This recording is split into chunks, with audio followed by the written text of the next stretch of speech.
I had always liked driving alone at night. It gave me time to think or to not think if I so chose. Because of my love for driving, the midnight trip home was one of my favorite parts about going to see my family. The drive was about an hour long, which was long enough for me to unwind, but short enough to not feel exhausting. Call me old-fashioned, but I really enjoyed listening to the radio while I drove as well.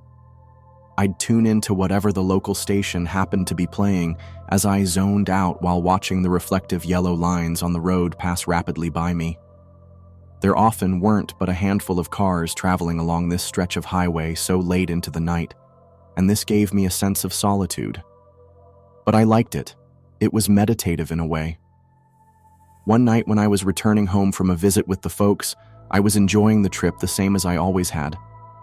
The skies were almost completely dark, with just a thin sliver of moon and scattered stars peeking through the black.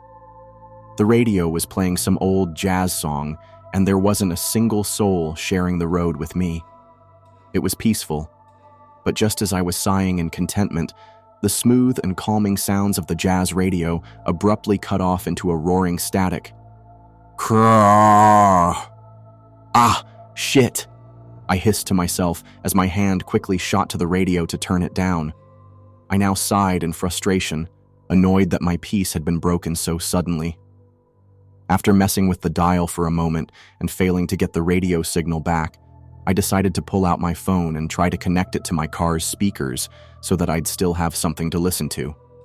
But after rummaging through my jacket pocket in search of the device, I at last pulled it out only to find that the battery had died. I had a bad habit of not keeping the thing charged, and now it was biting me in the ass. Well, guess I'm screwed if I get into a wreck. I jabbed at myself, irritated that I hadn't thought to charge it at my family's place. With little other choice, I accepted that the remainder of my trip would be one without music to keep my company. After a few minutes, I became curious as to exactly how much of a drive was left. I checked the clock to see that it read 12:34. Remembering leaving my parents' house just a bit after midnight, I concluded that there was roughly a half an hour left before I'd arrive home. Sighing deeply in frustration again, I resigned myself to focus on the road ahead of me. The painted yellow lines of the road crawled quickly into the view of my headlights and underneath the hood of my car. I watched them carefully for a while, my mind struggling to remain focused. When finally lifting my gaze back up to the road, an odd feeling of anxiety came over me. Maybe it was just the lack of music to occupy my thoughts, but I couldn't help but feel like the darkness that engulfed my vehicle was a little too thick. I wasn't able to make out any of the usual trees or landscape that surrounded the highway, nor could I see the stars in the sky. I thought back to when I'd started my journey home and distinctly remembered admiring the pinpricks of light when I first got on the highway. But I didn't recall seeing any clouds or oncoming storms that would otherwise block them from view now. The feeling gnawed at my psyche for a bit, but I shook it off as best as possible. I told myself there was nothing to worry about. Soon I'd arrive at my exit, and not long after that I'd be home. Checking the time again, I furrowed my brow in confusion. The clock still read 12:34. That was strange. I knew it had been at least a few minutes since I'd last checked. Oh great, I said to myself. I guess the clock is broken. Still, I didn't think much of this at the time. Knowing I probably only had about 10 minutes or so left on the highway before my exit, I decided I would worry about recalibrating the clock when I got home. With no other choice, I continued driving like nothing was wrong, ignoring the creeping feeling that was slowly working its way up my spine. More time passed, and I found myself glancing toward the edge of the road for a sign. I didn't normally pay much attention to the exits prior to my own, but I couldn't remember seeing even a single exit sign for quite a while. Still, I kept onward, trying to convince myself that I was just tired and was just misjudging the amount of time that had gone by. Finally, after what felt like well over half an hour, I saw a sign approaching in the distance. As I got closer, I could see that it was a large green sign that read, Exit 181, 1 mile. I sighed in relief, knowing that meant I was almost at my exit 182. Just a couple more miles, and I'd be nearly home. After a minute or so, another sign came into view with a road that spanned right off of the highway. Exit 181, next right, it read. I passed by it, unthinking, my leg beginning to shake as the anxiety that had been chewing at the edges of my mind became harder to ignore. Then, a moment later, another sign approached from a distance. A little reassured, I slowed down a bit in preparation to get off the highway. But as I got close enough to read the sign, I found myself feeling confused rather than relieved. The sign read, Exit 181, 1 mile. Speeding past the sign, my sense of anxiety began morphing into one of dread. I could have sworn I'd already passed exit 181, so how was it possible that I'd passed it again? Before my panic could rise to a peak, I steeled myself and decided I must have just misread the previous sign. So this time when I passed the sign reading, Exit 181, next right, I made sure to read the number carefully so that I was certain it was 181. It was indeed. I was sure of it. So as the next, identical green sign came into view only a moment later, the words, "What the fuck?" escaped my lips in the form of a scared whimper. I slammed on my brakes, my tires making an obnoxious screech against the road as they burned rubber. Sitting there on the middle of the highway, I stared up at the sign for what I was certain by now was the third time. The metal shook slightly from the wind as it towered over me, returning my confused phrase with words of its own, Exit 181, 1 mile. I did nothing for a moment but sit and read those words over and over and over in a pale attempt to register them. But with nothing else to do, I slowly pressed on the gas and continued driving forward. My leg now shook rapidly with anxiety as I tried to steady my breathing.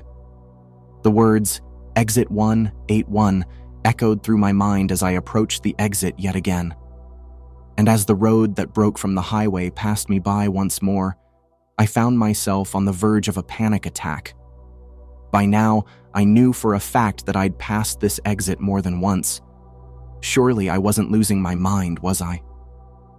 In the end, it didn't make much of a difference. I was on the middle of the highway at night with a dead cell phone. What else could I do but keep driving? So that's what I did, and all the while fear pressed on my chest like an increasing collection of stones. Just as the anxiety was beginning to suffocate me, static suddenly erupted from the radio, filling the inside of my car with a loud squeal. Ah! What the hell? I yelled as my hand instinctively reached for the volume dial again. But just as I touched it, the static of the radio was replaced with a voice. I listened for a few seconds as the gargled speech became more clear. Thank you, listener, for joining us on this beautiful evening, were the first words I could make out. I listened on. If you're just joining us, we've got a great collection of classics coming up. But first, a word from our sponsors. Askreddit is a beautiful place filled with beautiful people. I don't think there's a place on earth more lovely. If you're looking for a great, old-fashioned community with like-minded folks, come on down and visit us sometime here in Askreddit. It sounded like the radio was trying to sell some kind of tourist attraction or town, but each time the name was said, static burst through the speakers. The radio DJ continued, Just take exit 181 and join our community. Now back to the music. As if on cue, a familiar sign came into view. No, no, no! I yelled in frustration as the words etched upon it were the same ones echoed on the radio. Exit 181, 1 mile. What the fuck is going on? I yelled, slamming my hands into the steering wheel in anger and panic. Now the fucking radio wants me to take this exit? Well, hell no! Where's my exit? Where's exit 182? I screamed at the radio, half expecting a response, but only static buzzed in response to my angry questioning. Becoming frantic, I pressed down on the gas pedal, accelerating well beyond the speed limit as I stared daggers at exit 181 when passing by it again. I looked out at the endless stretch of blackness that lay beyond my headlights, grinding my teeth as I did so. No matter how I tried to rationalize the situation, it seemed impossible. I'd never experienced any sort of psychotic break before, but it was the only reasonable explanation. As I tried to keep my heart rate under control, a loud buzzing screamed through the speakers in my car, and I once more heard the radio DJ's voice blare throughout my four-wheeled prison. Unlike the cheery persona from before, however, the tone of his voice had a darkness to it. Gone was the cheerful and inviting persona that had invited me to his home, and in its place was something I could only describe as malevolent. He didn't say anything directly violent, but I could feel the threat at the end of each word as it hissed through the speakers. You want to come to Krrrr. It's the happiest place in the world. The sun is always shining and the people are always smiling. So make the right choice. Take exit 1-8-1. His last words were slow and deliberate, resembling more of a demand than a request, and I couldn't shake the feeling that he was talking to me directly. A chill ran up my spine at the thought. But that couldn't be possible, could it? Then again, how was any of this possible? I had been driving on the same span of highway for hours by now and passed the same exit multiple times. And now? Now the fucking radio was talking to me, telling me to make the only choice I seemed to have. But I got the feeling that this town I was being coerced to visit wasn't as friendly as the DJ made it sound. I wasn't sure if it was a mental break or not, but whatever was going on, I knew that I wasn't going to take exit 181. When I went by the sign signifying that it was 1 mile away again, I didn't bother looking at it. Instead, I just pushed on the gas more. As the exit itself grew nearer once again, the radio crackled to life once more. But before it had the chance to say anything, I muted it, speeding past 181 like a bat out of hell. A mix of defiance and bravery came over me, but that courage was deflated as soon as the radio somehow cranked itself back up and a familiar voice broke through again. "You think you can just ignore me, you fucking bitch?" The radio DJ spat angrily with a startling intensity. "You can't keep driving forever, so just take the exit. It's your only way out and you know it. So do it. Turn right at exit 181. Take the exit. Take the fucking exit, you bitch. Do it. Take it. Take exit 181. Take the X." I cut off the screaming voice of the DJ as I tore the radio from its console, throwing it on the floor of the passenger's side, all while returning the screaming with some of my own. "What the fuck? What the fuck?" is all I could choke out with my now hoarse vocal cords. I began hyperventilating as I practically pushed my gas pedal through the floor. My car was moving so fast at this point that I had trouble maintaining control of the wheel. But I didn't care. I hoped, prayed even, that if I just drove fast enough, I'd eventually reach exit 182 or even 183. I didn't care what it was as long as it wasn't exit 181. But despite my dangerously insane speed, nothing changed. I flew by the abhorrent exit over and over again, so many times that I'd lost count. The radio DJ was right. I couldn't go forever. While I still had a decent amount of fuel, I was completely aware, even in my panic, that eventually it would run out. That being said, it felt like there was little else I could do. So I just drove on, beating my steering wheel in a frenzied state as the hopelessness of my situation slowly wrapped its gnarled appendages around my psyche. It was when only a shred of my mind remained that my peripheral vision caught something in my rearview mirror, pulling me back to reality. Lights, flashing red and blue. It was a police car. "Shit," I said, immediately taking my foot off the gas and doing my best to brake from the outrageously high velocity I'd been traveling. For a moment, a new panic rose in my chest, but then I realized, wait, a cop, another person. I knew I might be facing a harsh punishment for criminal speeding, but at least I had another human on this damn road with me at long last.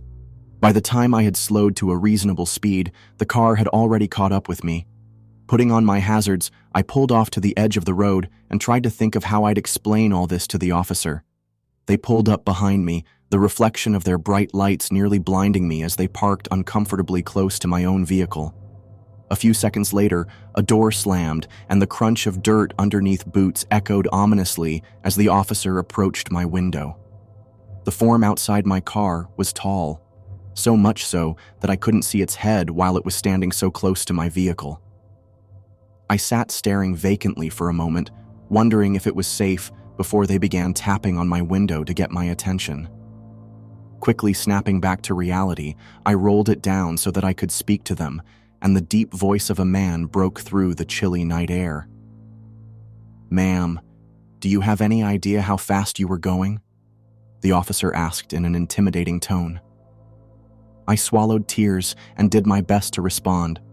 "Officer, I'm sorry, but something really weird is happening," I began, but was cut off.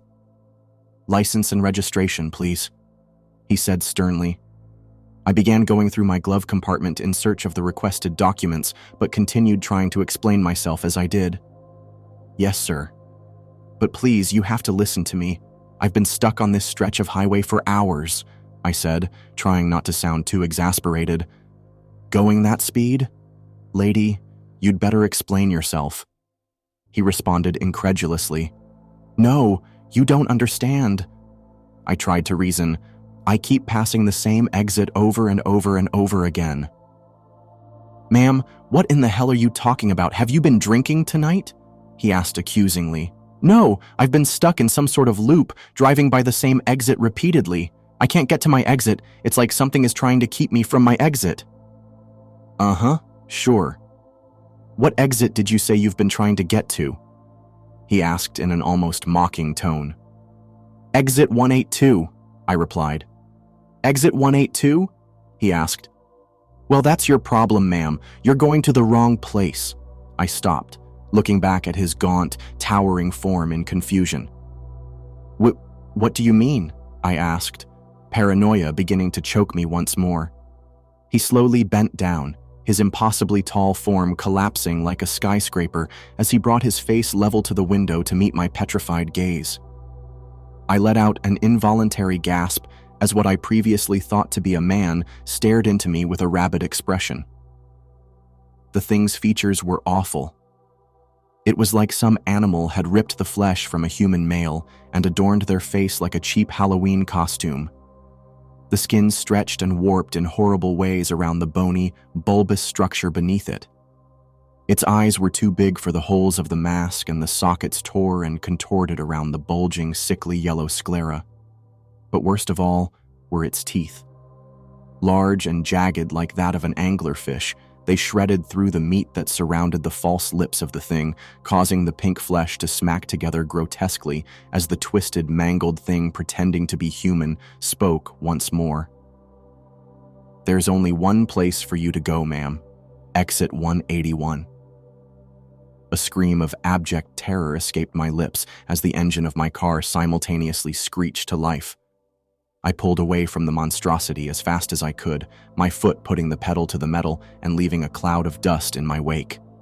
"Oh, fuck! Holy shit! What the fuck?" I yelled in a panic, pounding the steering wheel hard with my fist as each word scratched its way painfully out of my throat.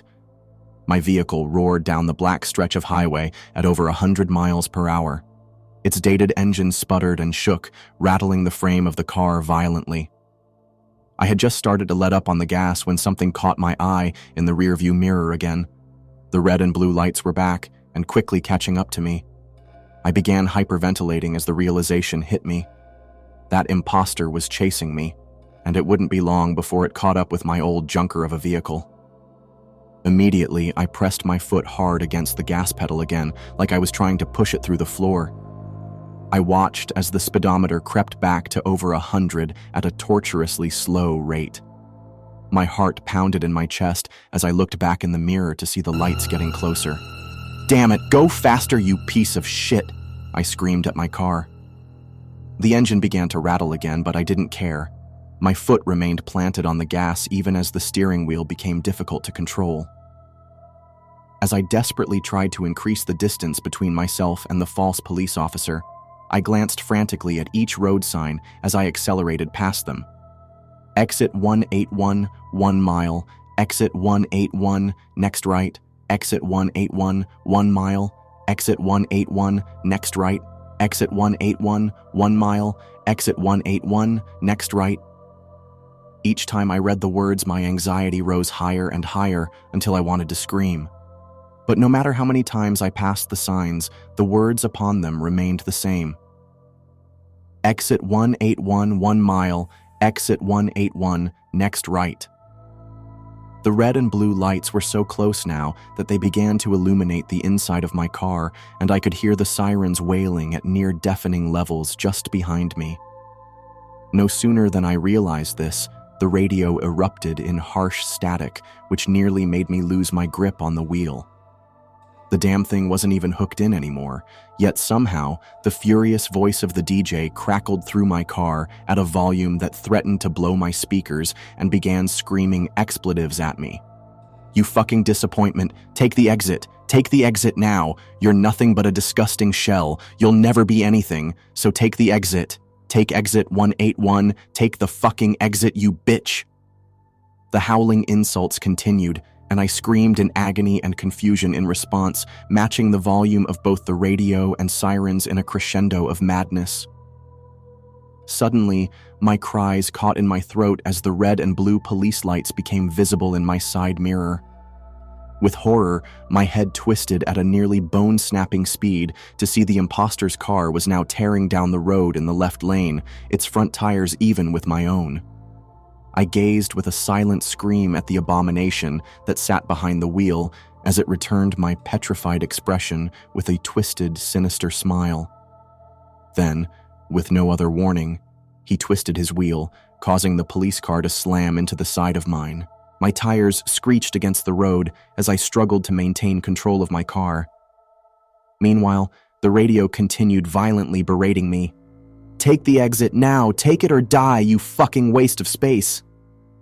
In the chaos, I desperately tried to focus my attention back on the road in front of us, only to see the same words I'd now read 100 times reflect the glow of my headlights.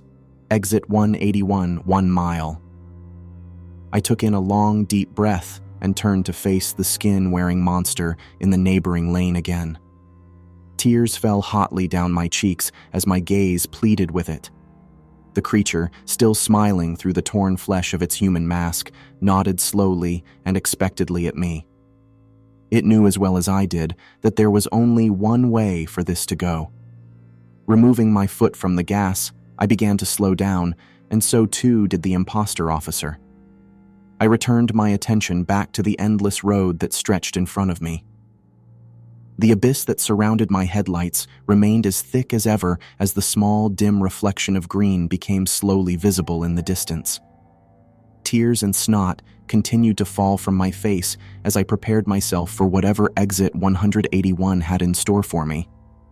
I didn't understand what this was, but it was obvious to me at this point that no matter how long I drove forward, there was only exit 181 awaiting me.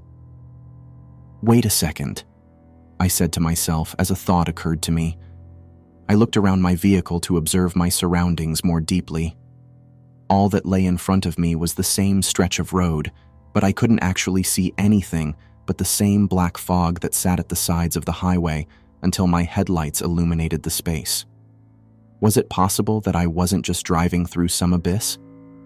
Maybe this was still like any other highway. And if it was, that meant there were two directions that could be taken. As soon as the idea came to me, I kicked myself for the stupidity of it. Nothing about this situation made any sense.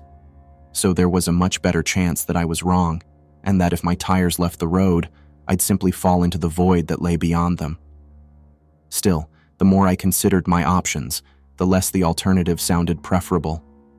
If it was between spending my life with abominations like the one in the police car and simply floating in the void until starvation took me, it wasn't a difficult choice.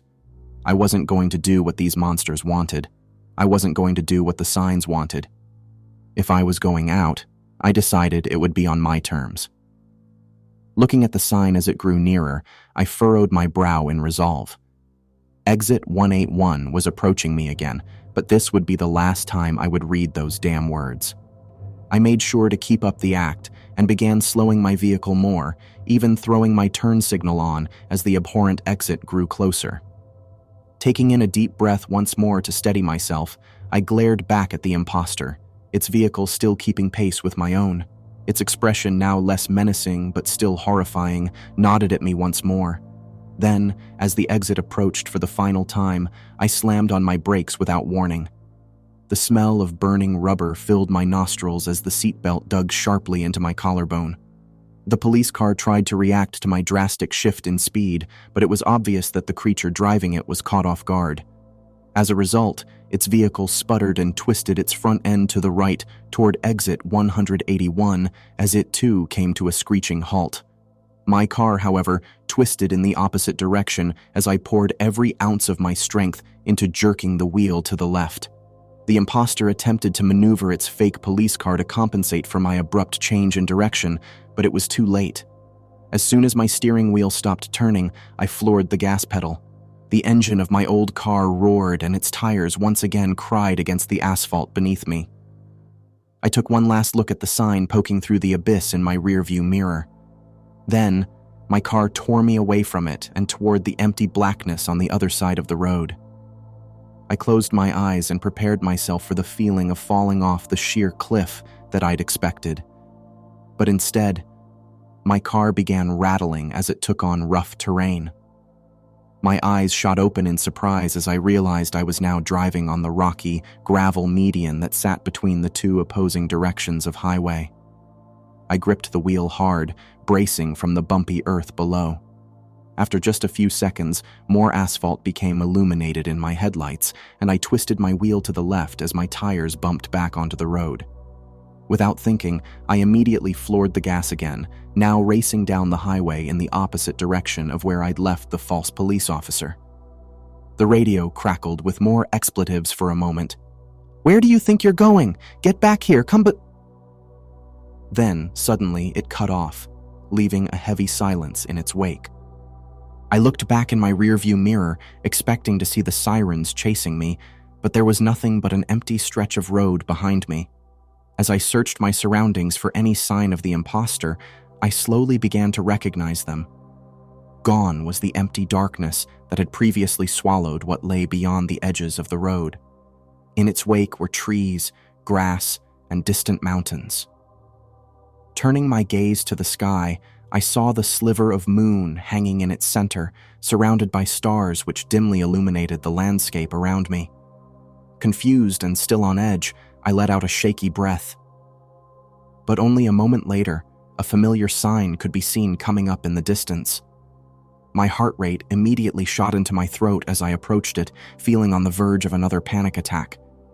Despite my returning fear, I dared to read the words painted upon the metallic green plate. Exit 182, 1 mile. My eyes welled up with relief. Somehow, some way, I was free. I had escaped whatever nightmare loop I'd been stuck in for hours. When the exit approached, exit 182, I hesitated for just a second. Being out of energy and nearly out of gas, however, I made the decision to take the exit. To my great relief, every road from then on out was completely normal, and only a few minutes after exiting the highway, I found myself sitting in front of my home. It was weeks before I got behind the wheel after that. I even made some excuse with my job so they would let me telework for a while. It wasn't until a few months later that I finally struck up the courage to go and visit my family again. When I did, I took the long way to get there in order to avoid the highway, and now I make sure to always drive back home before dark. In fact, I never drive on that stretch of highway anymore, or at night, when I can help it. I've since developed an anxiety disorder related to driving. My therapist and medication help me to cope, but I still hate driving with every ounce of my being. I don't think I'll ever truly understand what happened to me, and I don't think I want to. All I know is that I'll never take that stretch of highway again, and no matter where I go, I'll never take exit 181.